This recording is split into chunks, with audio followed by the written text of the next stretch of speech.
a boy that doesn't have a man, and the only thing he's hearing is these men in the drugstore when he comes or goes talking about boys of this culture, or this the things informing him today on the internet of how ugly he is or how uninformed and ill-equipped he is. The commercials that of a kid holding up a tire wrench, not knowing what it is. He's called an idiot. Hmm. And Satan will use that voice over and over and over to inform him he's an idiot. And so that tank analogy, or that bank analogy, the account withdrawals and the account deposits, man, for a boy's soul, that applies, dude. It applies. And so many boys are so empty, Hmm. so empty. We had a group that met here in Lynchburg. Actually, there's a church here locally, and they started our KOZ group. And the first morning, Saturday morning, all they did, Jim, was they showed boys how to sharpen knives, showed them how to whittle sticks. They did work on some rod and rails, and then they used their sticks they whittled to cook their own hot dog and marshmallow for lunch, right? So a simple, cool morning. Well, they had a bunch of boys from the community, several of them unfathered.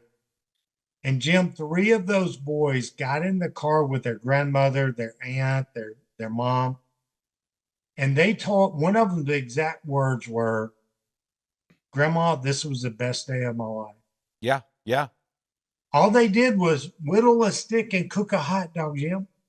I mean, that's a boy that's on zero, He's right? on zero. He's bankrupt. He's bankrupt. And when a man deposited a $10 bill in there or $100 bill of equity, saying, "Dude, you did a good job with that knife. Man, you cook an awesome hot dog. You cook that marshmallow just right." Anything to affirm them is powerful. It is music for their soul. And then flip that around you. How easy is that to do? How for a group of So men just to easy. do that? We're So not easy. asking them to do psychology and do any kind of therapy, although it is. We don't call it that Yeah.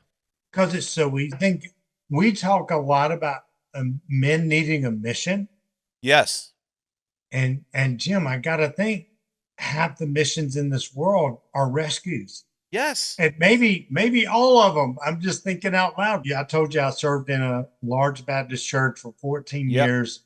And I think about the things in church we do that are missional. So a mission trip Hmm. overseas, that's a rescue to those people. A food pantry is a rescue to the poor who need food.